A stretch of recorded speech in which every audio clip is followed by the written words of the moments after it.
Hey everyone, welcome back. How is it going? So, as I am sure you know about me, even though I mainly do Pokemon content on this channel, I'm also into a lot of other CCGs and TCGs, especially those that have ended. Lots of dead CCGs, those weird ones that only came out for a little while. And one of the stores that I use to order a lot of my dead CCG product is called Category 1 Games.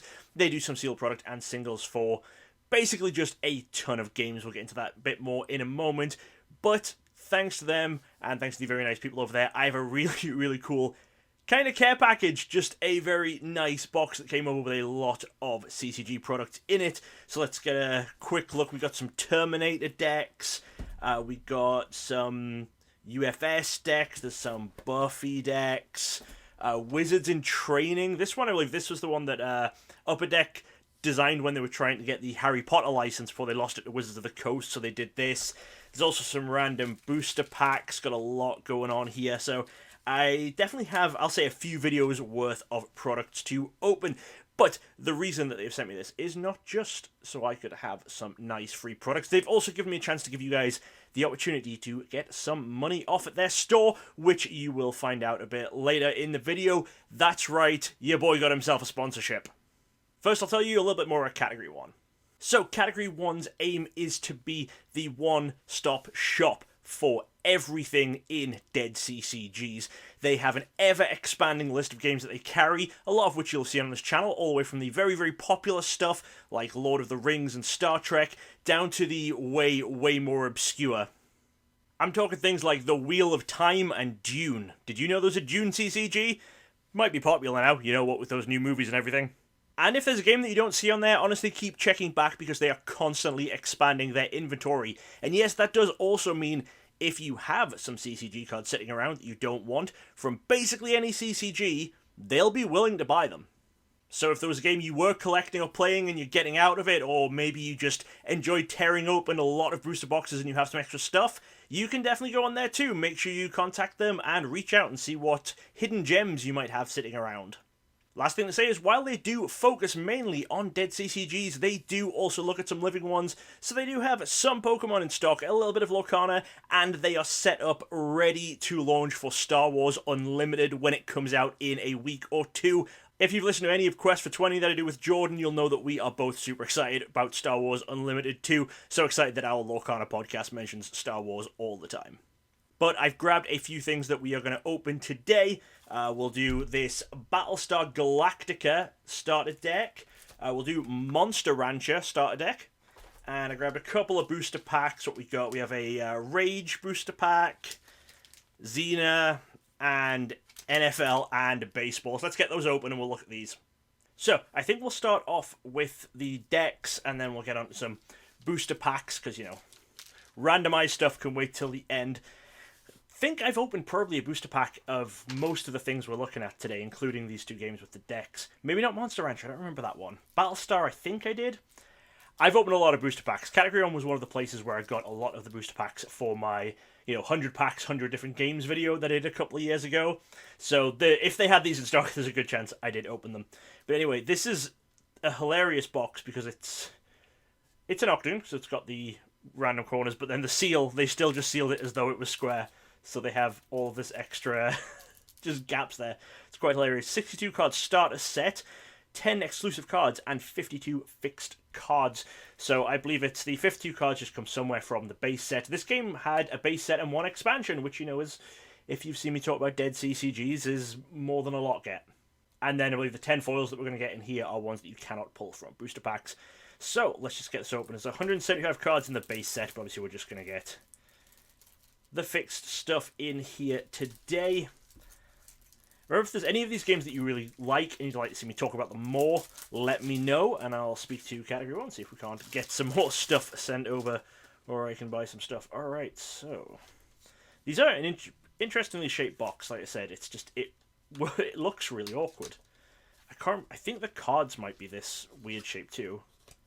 Yeah, they're not the size of the box, but there's two. Yeah, they are. They're very weirdly shaped. All right, so we've got some quick start rules here. Open here. Don't shuffle the cards. It's one of those where they're going to walk you through your very first game. That's fine. I'm not going to ever actually play this game. You know, as with 99% of games I ever look at. This is the complete rules, which is almost as thin as the quick start rules. Sequence of play, blah, blah, blah. If you actually want to learn how to play this, go buy one of these decks. Alright, so this is a base Galactica, base Colonial 1. So these are two separate decks. Alright, let's get... So that's what the back of the cards looks like. Again, they've sealed them as though they didn't have these weird corners. Like, is it really that hard to do a proper seal? I don't know. We'll zoom in a bit more for a bit of a closer look. I've got some sleeves here so I can see how these actually fit into penny sleeves. So,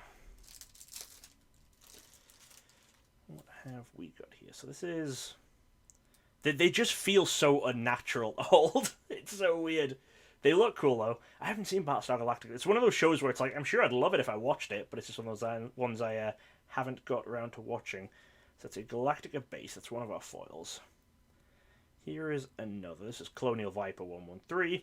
As I say, I believe everything in here is 100% fixed, so you're going to get exactly these cards if you order them. The corners look really bad on camera, but that is just it's a reflection of the light more so than anything. I mean, these cards aren't in super great shape because, hey, you know what happens? You know what this is for? This is supposed to be to protect the cards, but when you leave a big stupid gap on the corner, oh, they're going to ding around a little bit. And so note, nothing wrong with what Category 1 games have done. That's just what WizKids did. Sorry to my friend who watches my videos who works at WizKids, but this was before your time. So we got 3 foils there, and then these are, I'm guessing, just going to be cards from the regular set. Oh, I noticed they do say fixed, so... Okay, so our 10 foils are numbered within that set. I didn't even see them there. It's so small. 142 of 175 fixed. Then this is a non-foil, which is 27, also says fixed. Ah, and then we see common, so I guess these other fixed ones, even being non-foil, are going to be exclusive to the starter deck. That's okay, interesting. For what I was reading, it looked like it was only going to be the 10 foils which were fixed to the starter deck.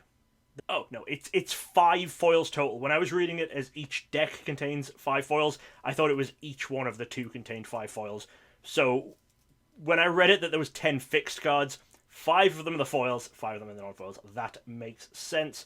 I'm just going to go through these pretty quick because, you know, it is what it is. It's a starter deck, you know, there's nothing super exclusive in it apart from those fixed cards. And maybe we'll get some more Battlestar Galactica in the future and we can try and actually build a set. That's another fixed one. Is that the same one we saw? No, I don't think it is. Oh, but we got a foil version of the fixed one. Okay, so... Aha! Foil has the same numbering. I got it. I'm learning about games on the fly as I open them. So the foil fixed has the same numbering as the non-foil fixed. So that likely means that the entire game comes in both non-foil and parallel foil version. So within the decks, you get your non-foil and foil versions of the fixed cards. Got it. That was very confusing from what I was reading online because it listed 10 exclusive cards. But then for the rest of the game, only listed, 55 rares, etc. So, number-wise, looks like 5 exclusive cards. But they come in foil and non-foil. I assume. Maybe we'll learn some more in a moment as we look through some more of these. Got some coolant cards. That's another fixed one. That's fire support. Does that match one we saw? No, not yet. Although, did we? Okay, so we have 2 copies of this one in fixed already. In non-foil. Alright, we're learning. There's another copy of that one fixed. Okay, him, we have definitely seen him in foil. Here's a fixed one. We've got some uncommons. That's another fixed one, which is an investigation, which we did not get yet. Maybe they're in there, who knows. I don't know. We're going to figure this out. Or we're not. Maybe there's not going to be enough information. Maybe I'll have to watch some other videos later and we'll come back at a future date and we'll talk a bit more about Battlestar. But that was the first deck. We got 3 of the foils in there. Let's have a look at... So there should be 2 different foils in here. But because this one has the Colonial 1 and this one has the Galactica, if there are only 5 foils, So these, there should only be one more behind the Colonial one. These two we got foil and non-foil versions. Alright, we'll see what happens. Maybe those fixed ones, it's where the foils that the fixed ones you don't get in foil, you can find in other places, or maybe it is not that, the whole game is parallel foil. Maybe that's just not a thing, and it's some of them are. I'll have to get some booster packs at some point to find out. Alright, well, there's the Colonial one, and our other foil, Laura Roslin. Okay, so this was not a one that we'd already seen, so some of those other fixed cards don't have foil versions here. I'm assuming we're going to see a non-foil at least of Laura Roslin. We didn't see a non-foil of the Galactica, so the Colonial one and Galactica currently seem to only be foil, and then that one comes in both, and then some of the fixed are in non-foil. Ooh, I can see why this game would be annoying for completionists and collectors, but hey, that's what this channel is here for, is we solve mysteries that someone else has already solved. I just need to Google it. And also, I don't solve the mystery because I have to come back at a later date. Who is... I'm going to Google who this actor is because I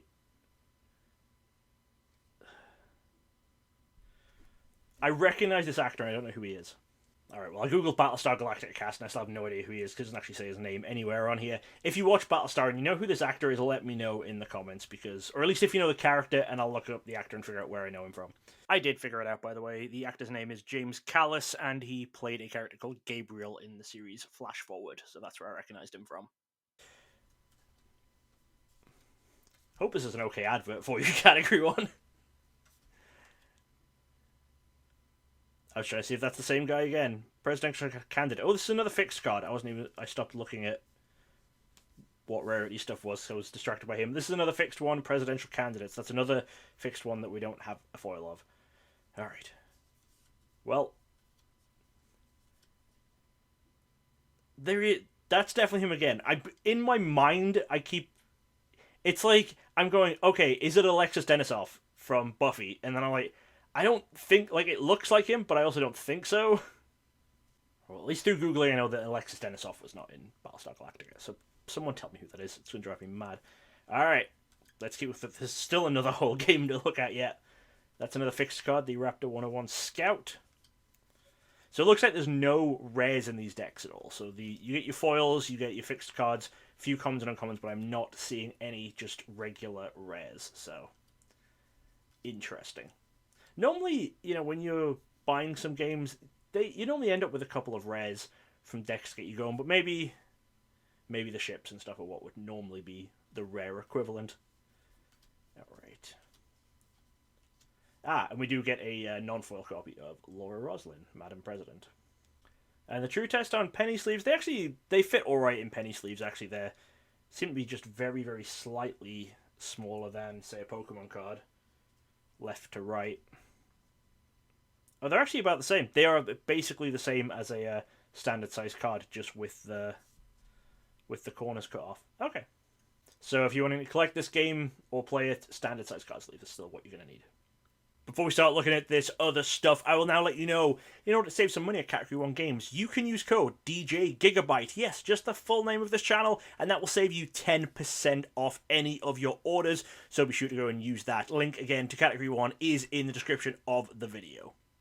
But now we got a starter deck of Monster Rancher CCG. I looked up this one a little bit. Basically, it seems that it was a video game first, as a TCG video game, and then they made it into a real game. This box is... There we go. So it says first edition on it. I'm assuming that is just meaning base set, or they were going to do multiple printings, but I don't think this game was popular enough to get... multiple print runs for a set. We're in here. We have beads. Oh, it's like the old school Pokemon beads. These have like silver bottoms though. Alright. All Pokemon players from back in the day just have beads all over the house because they gave them as damage counters. Okay, so kept thinking there's going to be some big coin in there, but that is just the logo of the game by the looks of it. This is a full fold-out playmat. So again, if you're wanting to learn to play, it's going to tell you how. I do like the artwork on this stuff. It's obviously very anime-esque. Should have also probably looked before I opened it. This is a 60-card deck, a set of counters, playmat, rulebook, everything you need to start playing. You only need a friend. Damn. 2 or more players. Each set contains a baddies theme deck. Collect both theme decks. All these cards and many more are also available in booster packs. Collect all 132. So it seems like there's not going to be anything super exclusive in here. It seems like anything we get in here will also be able to be found in booster packs. But let's go take a look at what we got.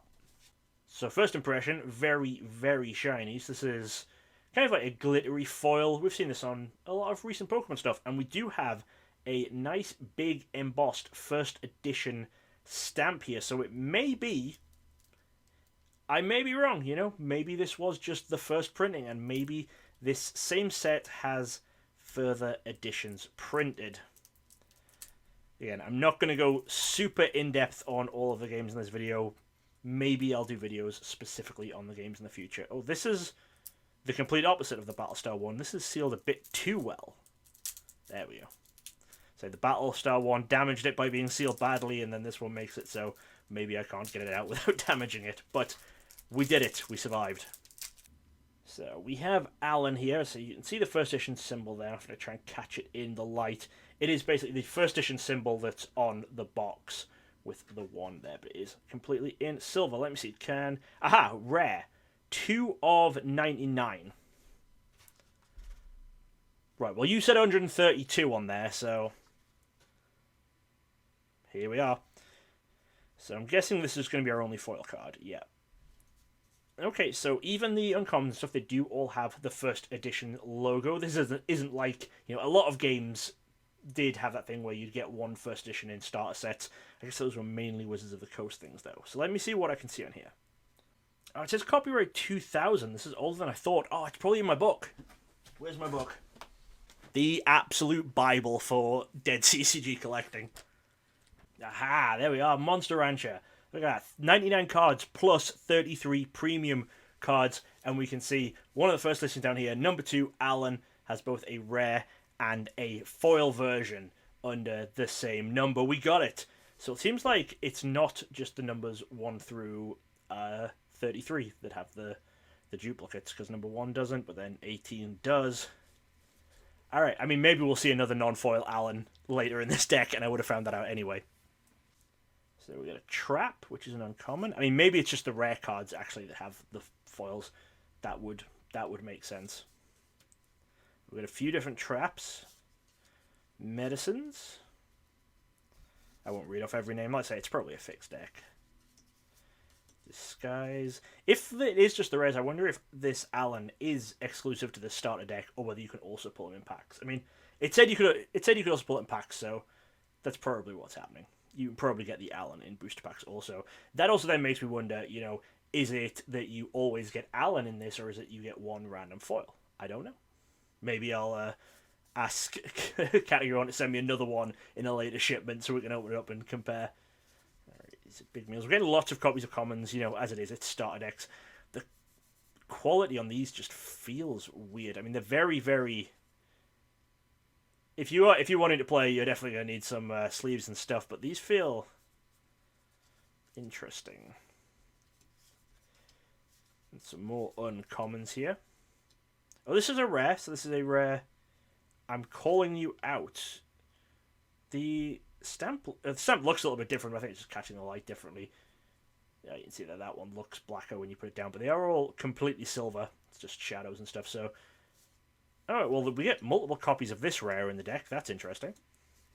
Normally when you get rares in a deck, you get 1, maximum 2, and then your 3s and 4s are saved for the lower rarities. But that's good. Gives players a bit more of a chance at a deck. Laura's going to love the art on some of this one, because some of these characters are super cute. It's a Make Friends. I did read this one's based on an anime as well as a game. I think from what I read, it seemed there was a Game Boy Color game that was a TCG before this, but it started out life as an anime. Oh, was that just multiple stuck together? Yep, it is. It's like, oh hey, this feels like actual good cardstock. That means there's 2 stuck together. There's a couple more uncommons towards the end, and oh look, a full set of gels appear to be just complete stuck. Oh, it's 2 gels and 2 clays. There we go. That was that. So we did get our foil Alan there. I say I don't know if you always get Alan or whether you just get a foil. Who knows? Maybe a little more Monster Rancher in future. Oh, you know what? Maybe you guys should go open some Monster Rancher. Go buy some from Category 1 and then let me know your findings. Maybe film it. Do your own videos. It'll be cool. Alright, let's look at these random booster packs we grabbed out. So I'll do top of the order in Red Zone first. These are the Major League Baseball and the NFL cards. They're from Donruss, and I think Donruss do a lot of just sports collectible cards, but it seems they did a little foray into trading card games too. From what I've heard, I think I'm getting this right if I'm looking at when I see these on the Dead CCG groups, the cards that are in the packs pretty easy to collect, and then there's some promos or maybe judge cards that are completely impossible to find. I think that's right. Don't hold me to that. I would have to double check in the groups and go through stuff. Anyway, Tony Fernandez, Kevin Stocker. I have no idea what's a good pull, so I'm just going to count it as if I've ever heard of the person, it's probably a good card. We've got Scott Borosius, Glenn Allen Hill, Jose Valentin, Lee Smith, Jack McDowell, Scott Erickson, Mark Gubizka, so probably completely butchered that, Jose Rio, Jeff Bagwell, and Brian Hunter. Is there a way to tell if they are rare or common or what? Well, if there is a way to tell, I don't see it anywhere. I did look it up in the book, and they don't have rarities listed higher than rare, but there is a rarity more common than common called very common, which is hilarious to me. Yep, no idea what's rare in that. Red Zone, I assume, is going to be pretty similar, because, it's Donruss, it's from about the same time, yet they look basically the same. I think Red Zone is... I maybe opened Red Zone before, but not top of the order. Alright. Brent Jones. Jim Harbour. Jeff Cross. Oh, these ones at least have effects and stuff, it looks like, and not just players. So it's Jeff Cross, but he does something up there. It's not just stats. Jerry Rice. Reggie Brooks. Scott Mitchell. Harry Swain. An upside down, but not printed upside down. Tony Drayton. Troy Drayton. Let's read the card down. James Jenkins. Brian Habib. Martin Mayhew. And Richie Anderson. Again, I assume one of those is a rare card, but search me for which one. I'll do this pack of Xena next. This is a Wizards of the Coast game, and it's part of the Arc system. There's 3 games in the Arc system. There's Xena, Hercules, and C23. And they're 3 games that you can fully play together. They've done the concept a few different times over a few different CCGs. A few different companies have tried it out with the idea of you just release games that can play independently on their own, if you only like Xena, or you can then go and combine them with other games and play something much bigger. 1 or 2 of those projects have worked out. Xena, I think, was the most popular of the 3. I think this one got an expansion when the other 2 didn't. So, bottom of the card, we have a first edition X1. So, when I say first edition, would be first printing. X1 is Xena set 1.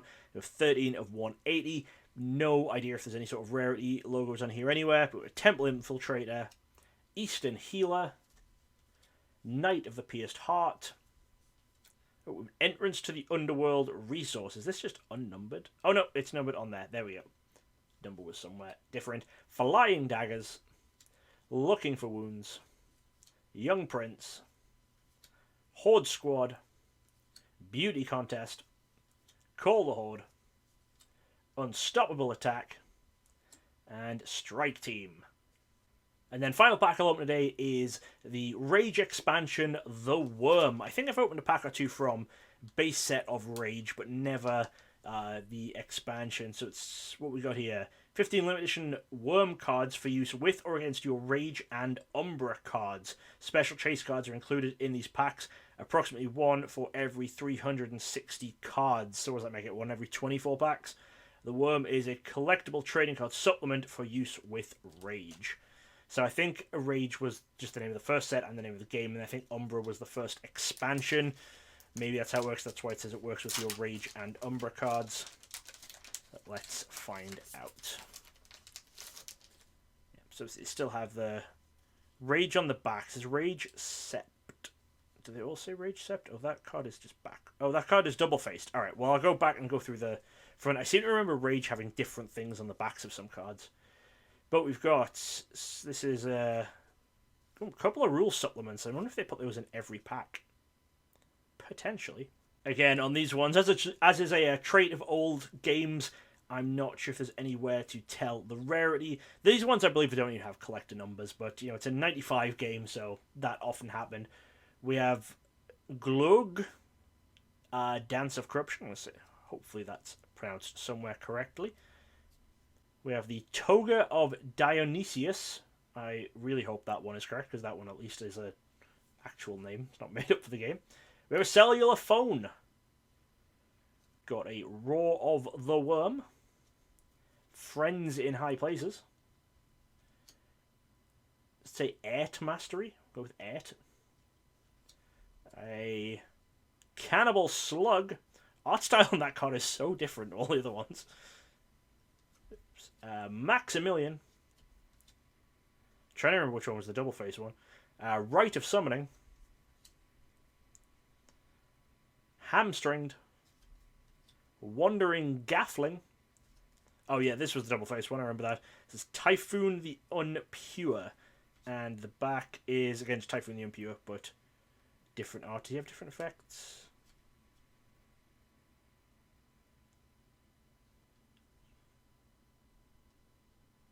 Yeah, his health changes and stuff once he flips, so... I would guess that's the rare one, being double-faced. We have Family of 5, Urban Renewal, and finally a Worm Hide. Alright, well, thanks again to Category 1 for sending me these over. And don't forget, I still have a ton more stuff from them, so you'll be seeing a lot more of that open in the future. So hopefully you enjoyed seeing that. If you're interested in any of the games you've seen here today, or any of the games you didn't see here, you know, basically any games in general, be sure to go check out category1games.com. Link is in the description, and use code DJGigabyte for 10% off your order, and that code does not expire, so if you order some stuff now, and then you want to order some stuff in a couple of months' time, you can get another 10% off. And I know I will be opening a lot more stuff from them in the future. Thanks for watching, and I'll see you next time. We would like to say a huge thank you to everyone who chooses to support the DJ Gigabyte channel on Patreon. Join us to help out and get a look behind the scenes. Thanks for watching. Check out some more videos right here. And don't forget to subscribe for more awesome content from DJ Gigabyte. Gotta catch 'em all!